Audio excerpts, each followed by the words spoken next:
Este es el programa 112 de Corrientes, antes y ahora. Programa histórico, cultural, una mirada al pasado, una visión del presente. Programa de 1 hora de duración. Se transmite por Canal 4 Cable Tel Mercedes Corrientes los días martes de 21 a 22 horas.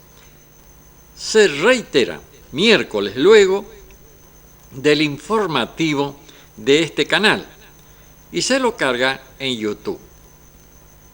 Estas historias son verídicas, las que viví y reviví en mis largas travesías por los campos correntinos.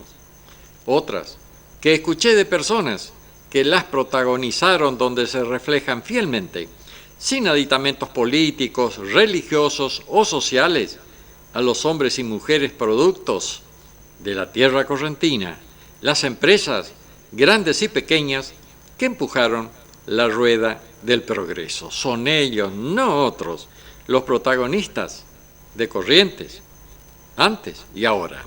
En este programa tienen cabida todos los temas que nos ayuden a descifrar nuestro patrimonio intangible.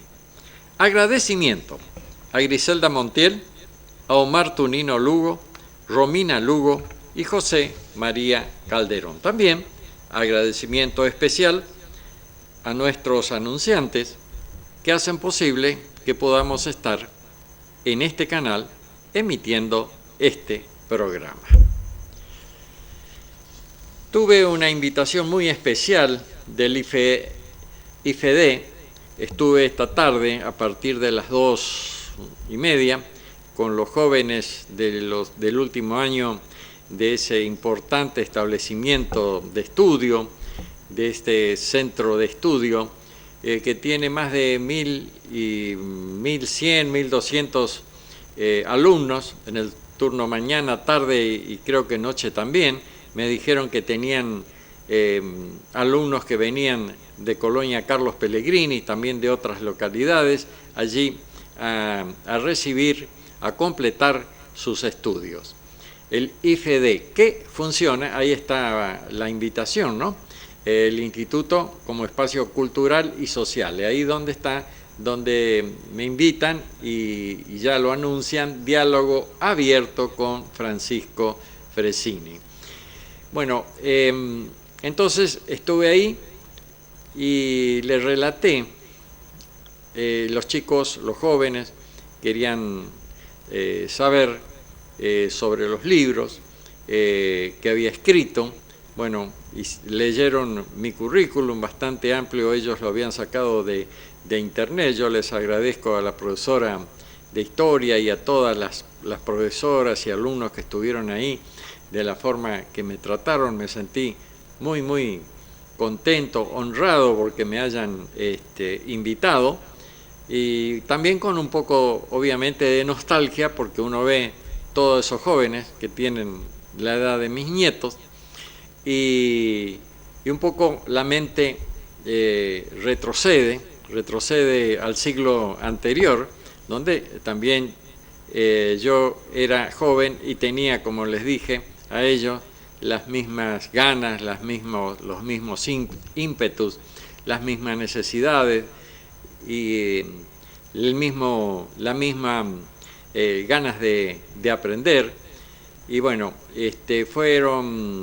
estuve un poco más de una hora, momentos le conté varias de las historias que yo había publicado sobre Malvinas, otras sobre Choregó Tigre Moreira. Bueno, de varios de mis libros les estuve contando las historias, les leí también algunos párrafos, y alguien me preguntó cuál era el libro preferido, y yo le dije que no tenía un libro preferido, que muchos autores dicen que el libro es un hijo más. Yo les comenté a ellos que para mí el libro es el libro, pero los hijos, los nietos son algo muy, muy especial, nada que ver con los libros. Uno los quiere porque, bueno, le pone el esfuerzo, las ganas, y son un poco el reflejo de uno mismo.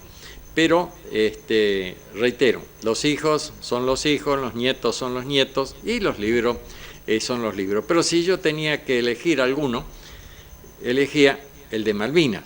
¿Por qué? Porque reflejaba la heroicidad, el sacrificio que habían hecho nuestros jóvenes que fueron a las islas, que, como lo dije y le estuve leyendo allí algunos párrafos, aún siguen luchando por la independencia de la patria. Reitero, entonces allí están las fotos donde estuve esta tarde. Todavía falta otra que seguramente que el próximo programa lo vamos a pasar, donde estoy con todos los alumnos. Ellos me pidieron para salir conmigo, entonces, en una foto. Estoy entonces muy agradecido de la invitación. Pasé muy, muy bien ese tiempo que estuve con esos alumnos, con esos profesores dedicados a esta noble tarea de enseñar, de formar, para que los jóvenes puedan tener un porvenir mejor, puedan quizás, muchos salen de ahí ya directos y se van a algunos establecimientos agropecuarios, me estaban contando, y también hay otros de otras profesiones que también los requieren. Bueno, ahora vamos a ir a Somos Ricos, a un cartel que dice: somos ricos cuando tenemos salud, familia, comida y trabajo. Todo lo demás son lujos. Entonces, esto es realmente una gran verdad. Es decir, muchas veces aspiramos a tener más cosas, más lindas, pero teniendo eso, ya somos ricos. Y respecto a esto, el cardiólogo Martín Lombardero explica por qué la tristeza y el miedo pueden causar enfermedades y muerte. Las emociones negativas y positivas generan vibraciones que, como energía, repercuten en el organismo y pueden ayudar a recuperar la salud o a perderla. En un diálogo, el reconocido especialista dio sorprendentes ejemplos de su experiencia en el consultorio. El doctor Martín Lombardero, y yo estoy leyendo esto un poco porque es muy interesante para mejorar y mantener la salud, lo que dice este médico. Sí, en definitiva dice que no hay que hacerse mala sangre, y en lo posible la menor cantidad de mala sangre o de pasar momentos malos sin tener razón. Entonces el doctor Martín Lombardero, que es un reconocido cardiólogo especialista en imagen cardíaca, si bien su conocimiento abreva en la medicina tradicional del más alto nivel, su propia experiencia en la práctica médica lo ha llevado a sumergirse en el rol fundamental que juegan las emociones en la salud física de las personas, con argumentos científicos que explican por qué ocurre esto. Bueno, el doctor Lombardero dio una explicación simple de las razones científicas por las cuales lo emotivo condiciona la respuesta física, tanto de manera positiva, impulsando la recuperación rápida de un cuadro grave, o negativa, que en algunos casos pueden llevar incluso a la muerte. Bueno, dice que hay que ir un poquitito hacia atrás para poder entender esto y ver que nuestros genes no han cambiado en los últimos años, pero sí cambió nuestra cultura. Hace 300.000 años vivíamos con las emociones de los animales, con las 4 emociones primarias que son miedo, asco, sorpresa e ira. Con esas emociones pudimos sobrevivir. Si no tenías ira, miedo, no hubieras podido enfrentar o escapar de un depredador. Este miedo se transformó culturalmente y no genéticamente, por lo que tenemos igual. Ese miedo instintivo que nos salva es el depredador, el miedo que nos salva, es el depredador que nos está hundiendo, porque tenés miedo a todo, a perder el trabajo, a que te roben, a enfermarte. Todo el tiempo tenés ese miedo que genera una suave inflamación crónica en el sistemática. Mire lo que dice este profesional, el miedo te genera una suave inflamación crónica sistemática. Cada vez que nosotros nos enfrentamos a un depredador, en este caso es el miedo o el pánico cultural actual el que crea la mente generalmente cortisonal, adrenalina y todo lo que tiene que ver con el sistema simpático. El cortisol, a diferencia de la adrenalina, tarda 5 o 6 horas en bajar, aumenta mucho la glucemia y te predispone a la huida o a la pelea. Bueno, después, en otros programas, esto es un artículo bastante extenso, en otro programa vamos a ir abordando, pero hay que tener en cuenta de que el miedo, como estaba diciendo este profesor, el miedo es algo que atenta contra nuestra salud. El miedo que nos puede generar angustia, que nos puede generar hasta depresión. Hay muchas enfermedades que están relacionadas con el miedo, entonces hay que tratar de superar las situaciones y no amargarse, tratar de estar lo mejor posible, no hacer un esfuerzo sobrehumano, muy fuerte, para conseguir cosas, porque esas mismas cosas son las que van a ir contra nosotros. Reitero, el próximo programa voy a ver si también voy a seguir con este tema, no me quiero extender mucho, solamente dejé algunas de las precisiones de este médico para que las vayan teniendo en cuenta. La felicidad, vivir bien con uno mismo, estar con su familia, no buscar cosas que están fuera del alcance, ir para comprar algo, hacer endeudarse, meterse en graves problemas para tener cosas que quizás son superfluas y pueden ocasionar algún tipo de enfermedad, tanto mental como física. Ahora yo escribía ya hace un tiempo, hace muchos años atrás, una pregunta. ¿Quién secuestró al contador Peloso? Y antes de ir a eso voy a decir, a ver, ¿quién era Peloso Justo José? Josecito.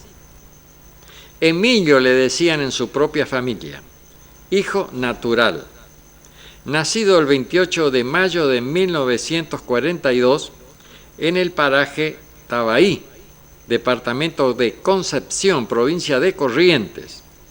Vivió con sus abuelos en Mercedes, también Corrientes. La secundaria la hizo en la Escuela de Comercio Manuel López Rodríguez.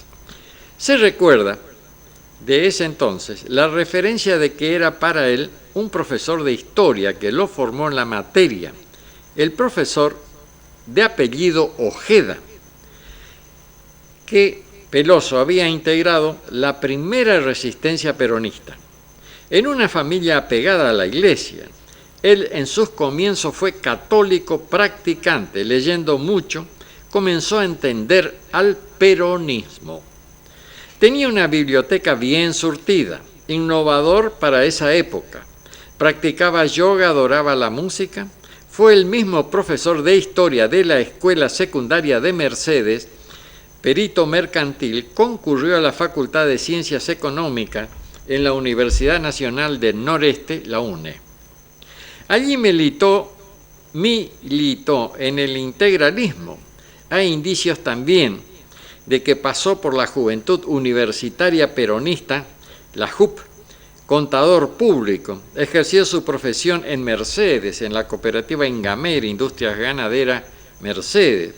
Los obreros de ahí hicieron una huelga y él adhirió a la misma y comió de la olla popular. La patronal lo condenó para siempre, al visualizar a sí mismo que era un líder natural entre los trabajadores. A su vez, fue docente de la Escuela Agrotécnica y Comercial Nocturna de esa misma localidad, integrante de la Juventud Peronista.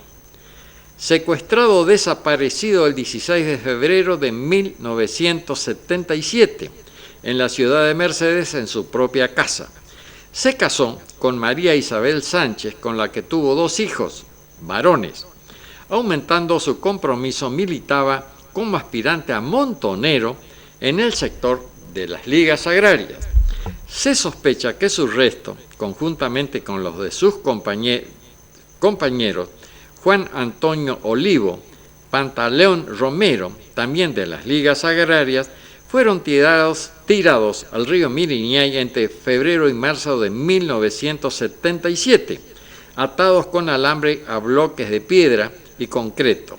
El equipo argentino de antropología forense está trabajando sobre este caso. No hace mucho, con un acto de recordación del Día de la Memoria, se homenajeó a la persona de Peloso, sus ideales, su compromiso con un mundo que ellos dicen mejor. Adhirieron y estuvieron presentes al mismo la Municipalidad de Mercedes, las organizaciones, la organización Monseñor Devoto, Movimiento Libres del Sur, CTA, ATE, UTRE, Frente para los Mercedeños, Frente 17 de Octubre, Juventud Peronista, Cambio Solidario, entre otros, del mismo modo. El 24 de junio de 2015 se realizó en la UNE un homenaje a 13 estudiantes de la carrera de Ciencias Económicas que fueron desaparecidos y supuestamente asesinados por el terrorismo de Estado. Bueno, al principio entonces yo dije, ¿quién secuestró al contador Peloso? Bueno, yo tuve alguna conversación que es la que voy ahora a relatar. El contador Peloso desapareció un día o una noche y jamás se supo de él. Se comentó, a mí me comentaron, un policía, que un teniente de apellido Sánchez y un subteniente de apellido Toro fueron los que comandaron la comisión militar encargada de chupar, como se decía en la jerga militar entonces, al contador Peloso. Esto, los militares, con esto de Sánchez y Toro, seguramente no eran los apellidos, porque si venían a realizar un secuestro no iban a venir a dar a conocer sus apellidos reales, sino habrán sido algunos que eran figurados. Los militares habrían requerido entonces al comisario datos de Peloso y precisiones de su domicilio, ya que ellos, los oficiales, no pertenecían al regimiento de Mercedes. La comisión de uniformados habría venido de Curuzú o Paso de los Libres. Se comentó entonces que los apellidos Sánchez y Toro podrían no haber sido los reales. También se mencionó que uno de ellos lo denominaban Tuerca. Peloso desapareció en la época del gobierno militar y todo eso quedó impune, su desaparición. En la época, me comentaba entonces el policía que ya cuando esto me comentó, ya hace muchos años, ya estaba retirado, de que había llegado esta patrulla militar y que le habían pedido que les indique dónde estaba la casa del contador Peloso. Entonces, el policía o el jefe de policía les indicó dónde estaba y estaban por salir a buscarlo y iban ellos solos, no querían que vaya ningún policía. Entonces cambiaron de opinión, invitaron o le dijeron a ese policía que me relató a mí esto, que los acompañaran, para que ellos querían ir a ver dónde estaba la casa para no equivocarse de domicilio. Subieron en un auto, que el policía no recuerda la marca, y que no era un auto del ejército, y se fueron, pasaron, él le mostró dónde era la casa del contador, lo trajeron de vuelta, se fueron, ya salió la patrulla militar y de ahí este hombre o este policía y el pueblo en general o nadie supo más qué le había pasado al contador Peloso. Bueno, acá tengo un relato que me envió Rubén Loetti, que es mi amigo, es también escritor y también dibuja. La hija de la costurera que dio el mal paso. A fines del siglo XX y principios del XXI, muchos y notables cambios se produjeron en la conducta de las personas, en algunos casos para mal y en otros para desterrar costumbres reñidas con lo humano. Cuando yo era chico, dice Loetti, en la mesa familiar, a la hora de la comida, se vivía toda una ceremonia. Hoy, 50 y pico de años después, sigo recordando aquellos momentos con mucha nostalgia. Mientras el viejo no comenzaba a comer y mamá no estaba ubicada en su lugar de la mesa, nadie tocaba los cubiertos. Tampoco debíamos apoyar los codos sobre el mantel, ni hacer ruido con la boca o la vajilla, y menos interrumpir a un mayor cuando éste estaba hablando. El que terminaba de comer primero debía esperar por el resto, o que le autorizaran a levantarse, y esto ocurría en muy pocas oportunidades. Cuando las niñas de las casas se convertían en señoritas y comenzaban a revolotear los pretendientes, estos debían cumplir un régimen de visitas con un horario estricto. La novia recibía a su enamorado en la sala o en la habitación que estaba a continuación de la puerta a cancel. Por supuesto, la dueña de casa acompañaba a la pareja o vigilaba desde la cocina mientras hacía que tejía, pero más que nada vigilaba.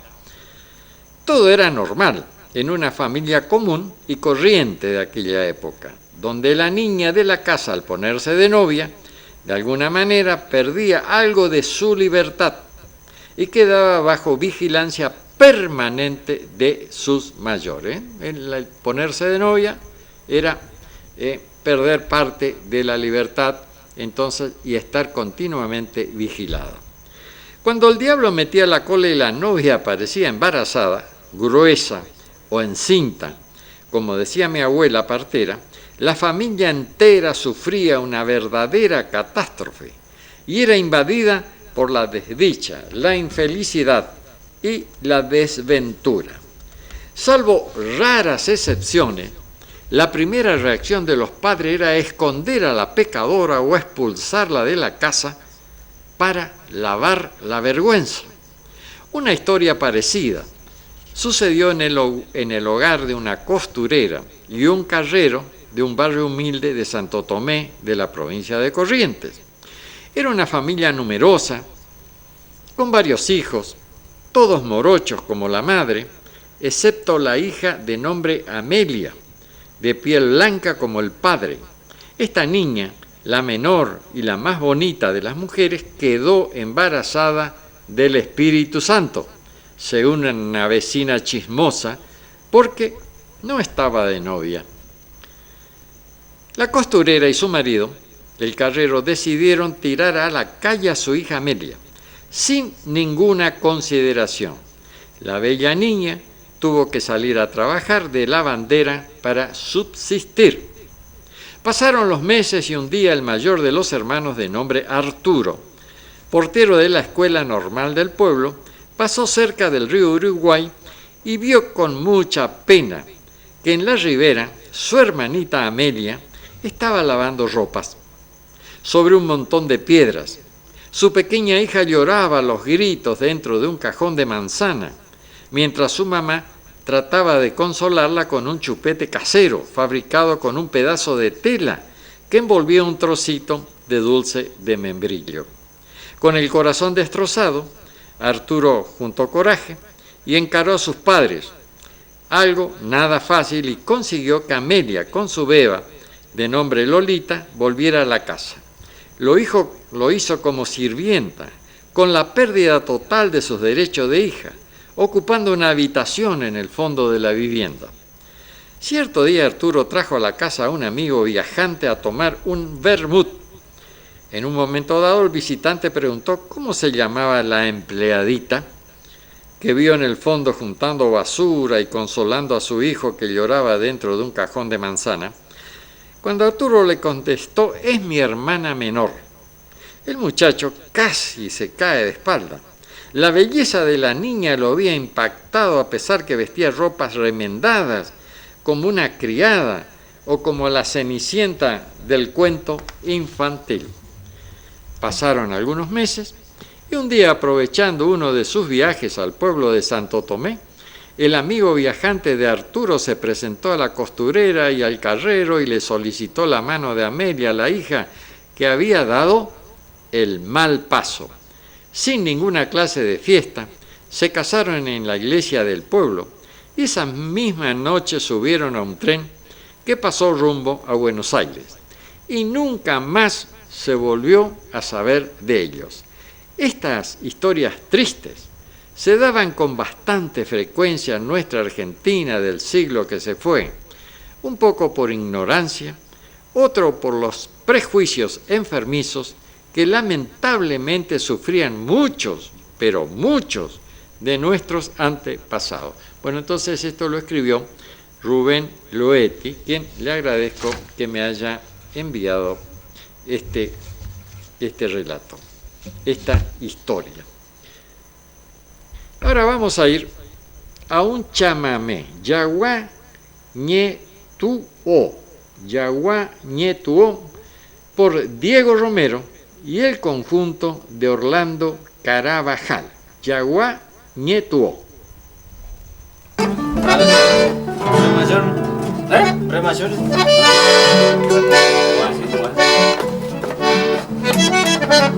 ¿Qué?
Bueno, entonces fue el chamame Yaguá Ñetuó por Diego Romero y el conjunto de Orlando Carabajal.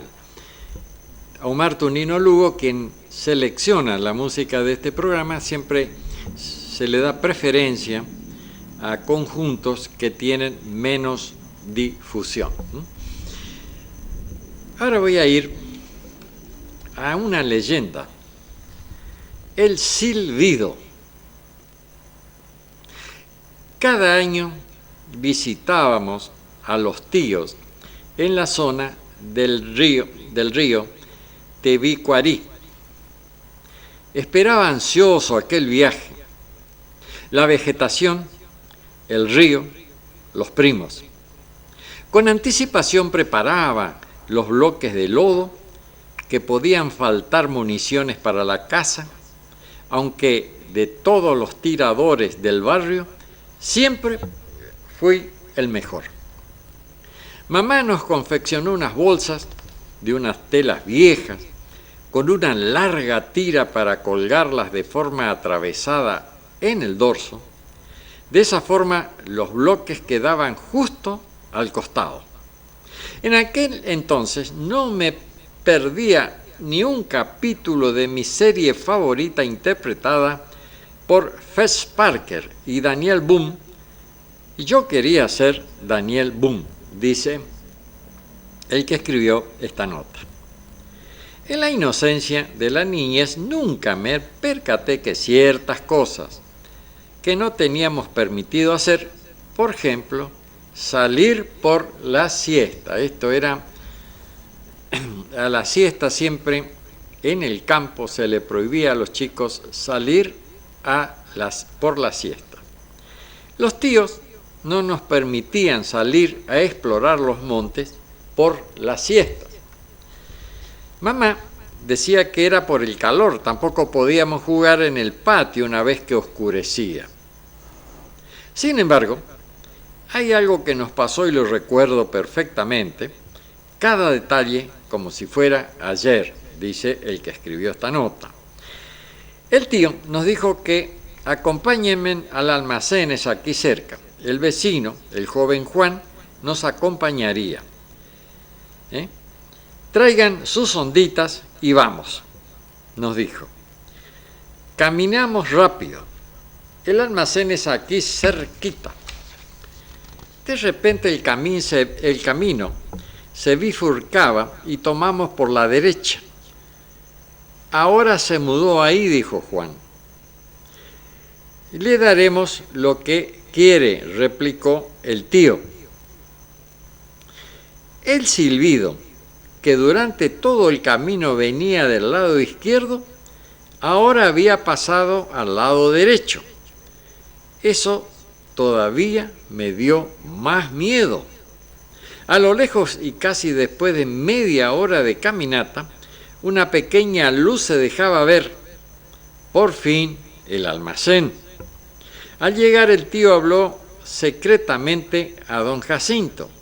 El almacenero asentó con la cabeza e inmediatamente fue al fondo de su casa, trajo una enorme hoja de banana, preparó un paquete. Caña y cigarro. Dejale esto en el chivato ahí. Hay una piedra grande. Caminarán tranquilos después, sentenció don Jacinto. Al salir del almacén, inmediatamente el silbido comenzó de nuevo. Su concierto como si estuviera aguardándonos, aunque esta vez se comenzaron a escuchar pollitos. ¿Pollitos? Pregunté y todos me miraron sin decir nada. No volví a abrir la boca. Al llegar al chivato, el tío Juan dejaron el paquete encima de una piedra muy grande y seguimos caminando rumbo a la casa. El silbido desapareció inmediatamente, también los pollitos. No entendí bien qué fue eso, quién silbó, ni dónde salieron los pollitos y qué significaba ese paquete.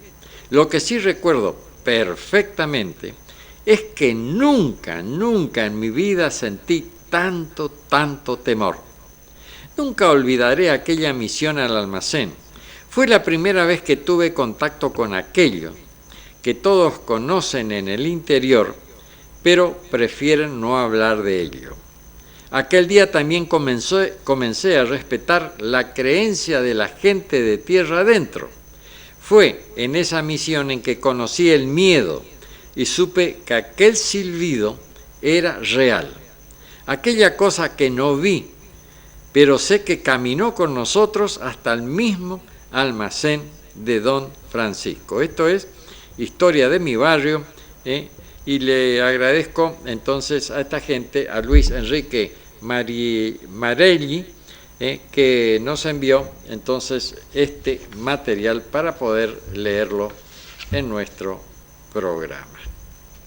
Sí, son las cosas inexplicables, algunos la luz mala, la pora, muchas cosas que pasan en el campo, algunas curaciones casi milagrosas, los payés,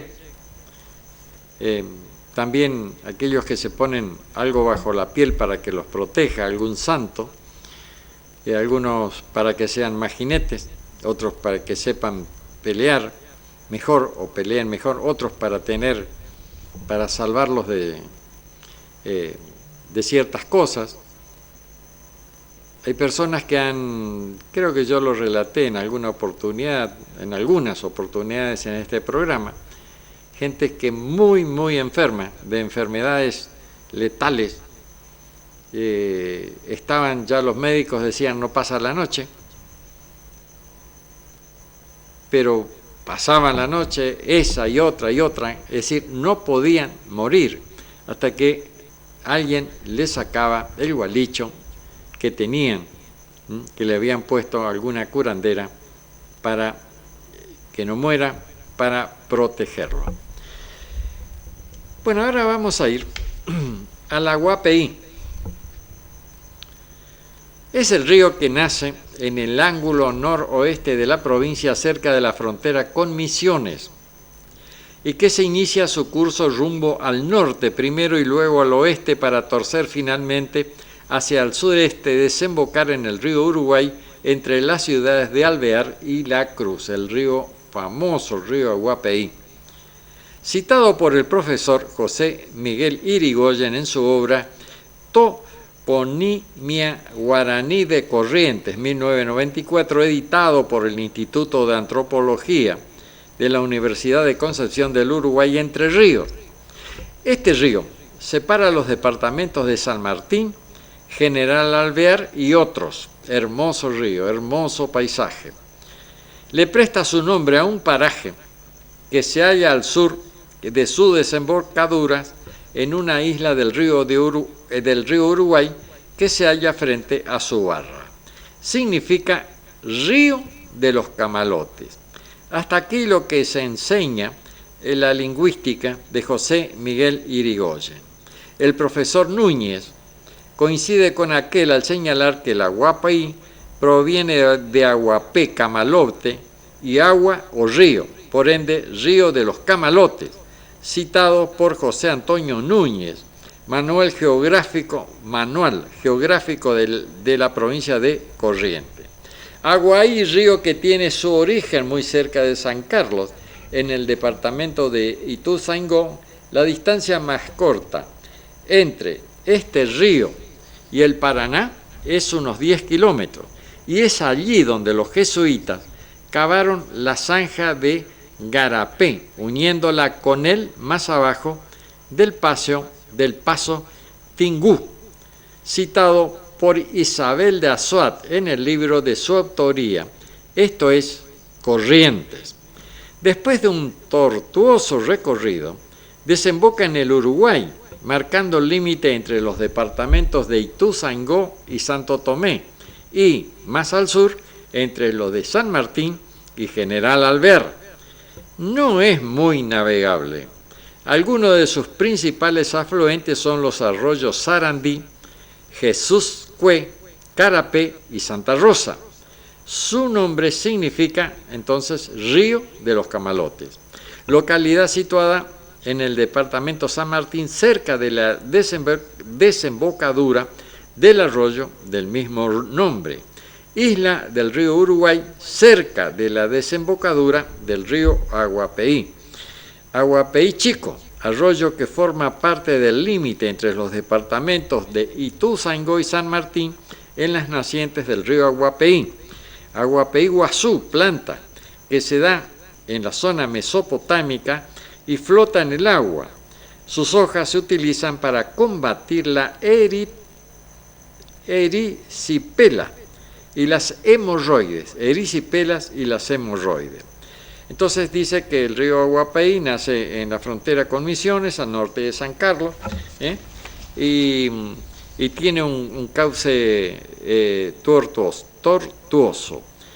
Este río crece con las lluvias y es muy torrentoso, lo que a pesar de tener profundidad suficiente no es navegable y desemboca entre Alvear y La Cruz. Entonces esto es descubrir corriente. Tal vez, señora,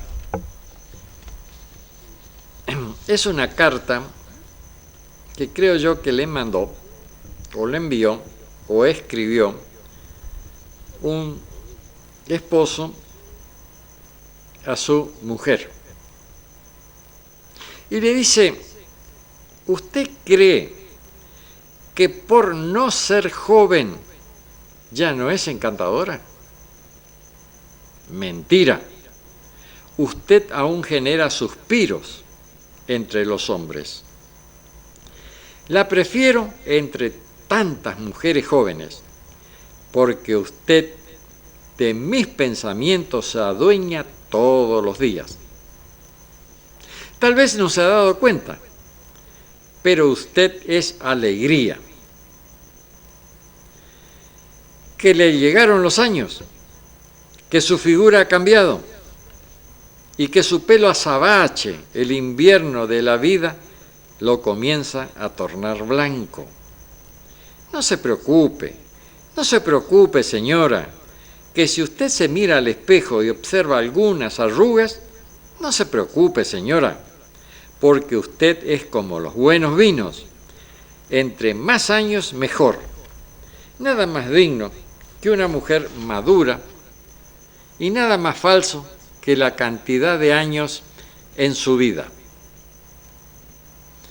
A usted los años le han enseñado a vivir, los años le dieron madurez, la hicieron hasta más bella y la volvieron radiante, señora bella.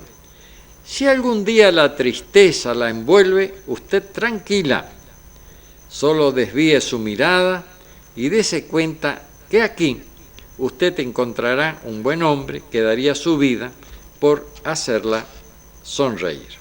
Bueno, entonces esto lo escribió Said Alfred, posiblemente a su esposa o, bueno, no sé a quién, pero esto lo escribió Fray Alfred.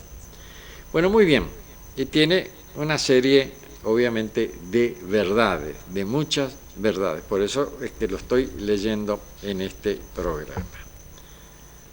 Estanislao López, patriarca de la Federación don Estanislao López, selección de párrafos de Manuel Gálvez. Si la montonera llegó a ser una eficiente arma de guerra, don Estanislao López fue su enamorado.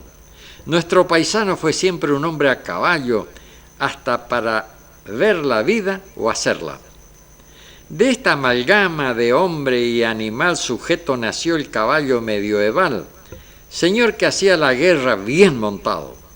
La pampa tan señorial paisaje no pudo tener otro habitante que el jinete.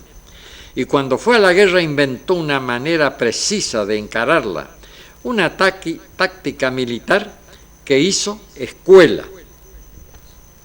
Nacido en la ciudad de Santa Fe, un 22 de noviembre de 1786, tuvo bautismo de apuro, como se estilaba en la iglesia matriz, que lo vio llorar entonces para no morirse luego. De origen humilde, estudió lo justo hasta los 15 años, De ahí se hizo perdiz hacia el norte, soldado de milicia peleadora contra el indio, nada menos que contra el indio. Cuando Belgrano pasa con su tropa camino al Paraguay, apenas sucedida la Revolución de Mayo, don Estanislao, de 24 años, duro y hecho, se mete a Blandengue y lo sigue al general. Lucha lindo, asciende a sargento y es tomado prisionero en Paraguarí sobre un barco astillado, escapando en plena noche y alcanzando a nado las costas montevideanas. La rigurosa vida de López, apenas mocito, ya soldado en la frontera, le había regalado una tisis insidiosa que hace crisis violenta en 1836. En enero del año siguiente, el gobernador santafesino llega a Buenos Aires,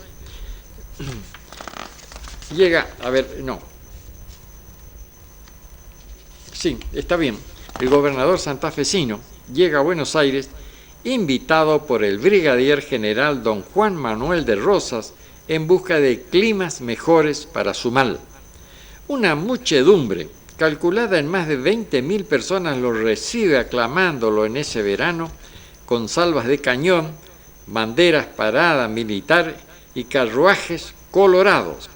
En abril se vuelve a sus pagos, lo despiden milicos, funcionarios, diputados, cura, pueblo lo seguirán escoltando las primeras hojas de otoño y la muerte.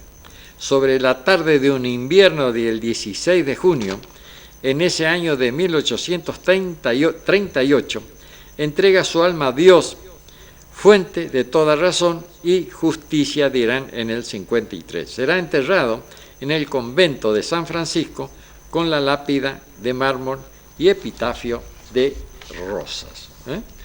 Bueno, entonces este fue el mariscal López, Estanislao López, que fue un gobernador, y bueno, esta es ya parte de su historia. Ahora vamos a ir al rural campo. Al campo, al campo argentino, al campo correntino. Ahí vemos una señora, creo que esta es una foto de Santiago del Estero, donde está sacando agua de un pozo de los que se denominan calzado.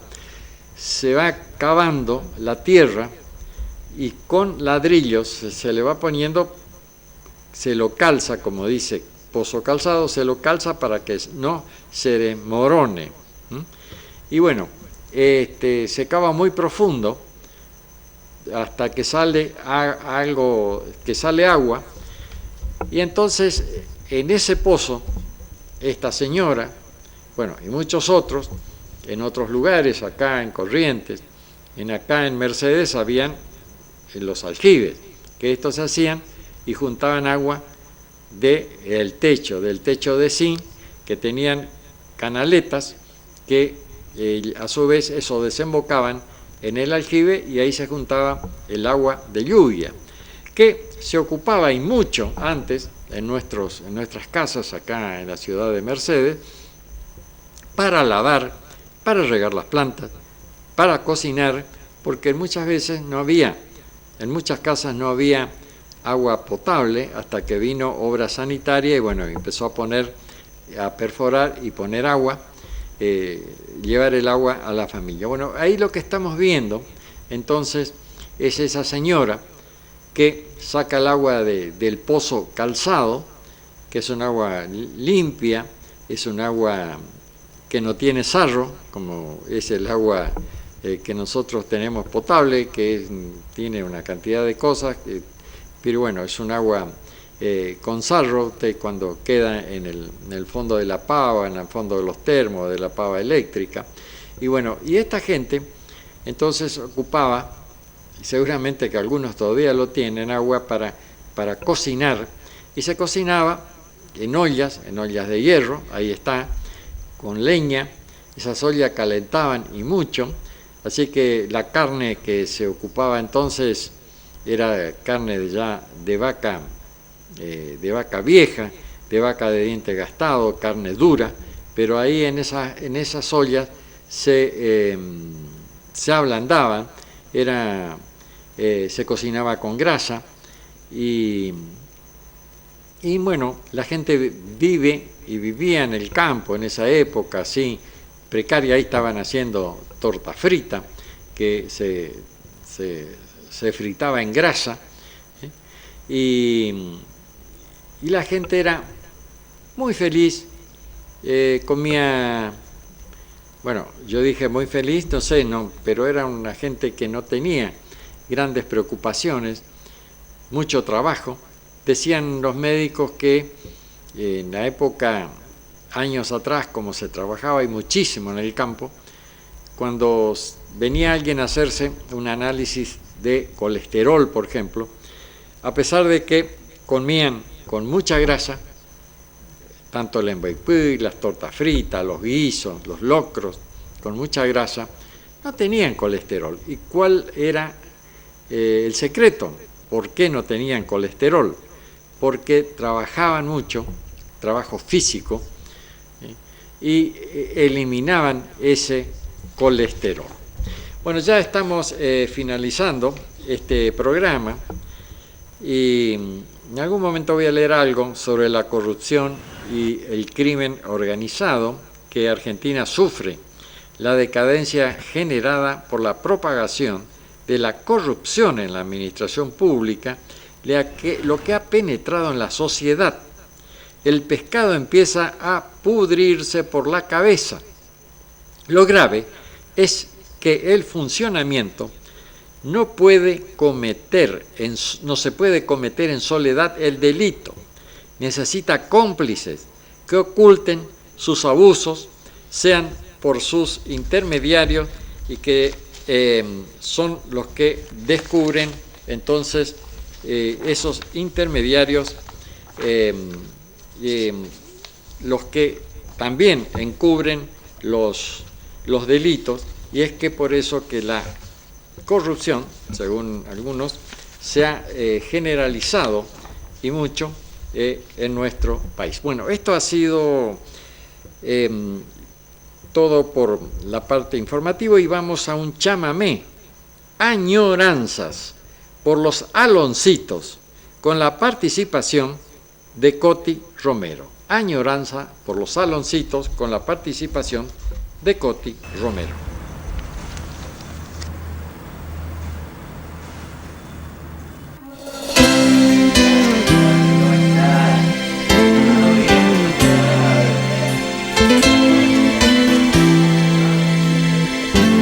Gracias, Aloncitos.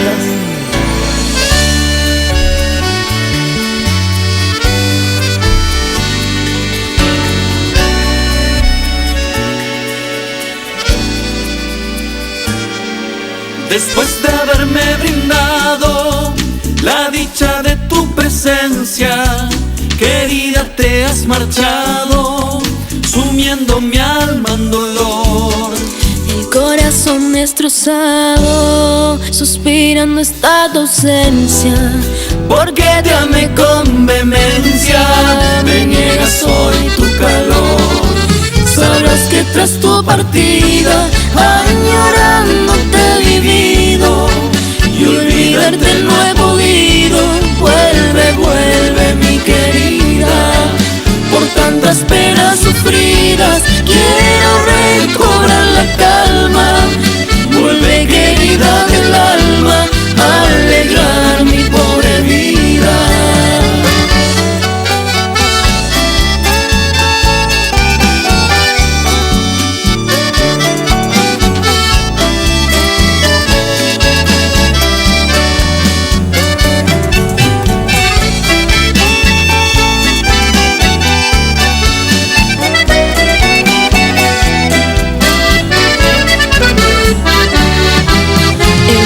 De aquellos besos quedó en mis labios grabados, porque fueron embeleso de mi amante corazón. Esos instantes pasados, esa evocación querida, porque las horas vividas son grata recordación. Sabes que tras tu partida añorándote he vivido y olvidarte no he podido.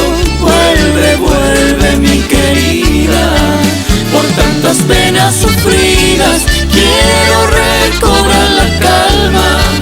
Vuelve querida del alma, a alegrar mi pobre vida.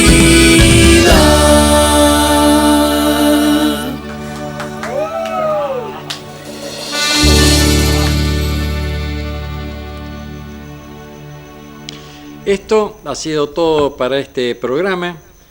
Si el destino así lo permite, el próximo martes estaremos con un programa de similares características, recordando que mañana miércoles, luego del informativo de este canal, este programa va a ser reiterado. Tengan ustedes muy buenas noches y muchas gracias.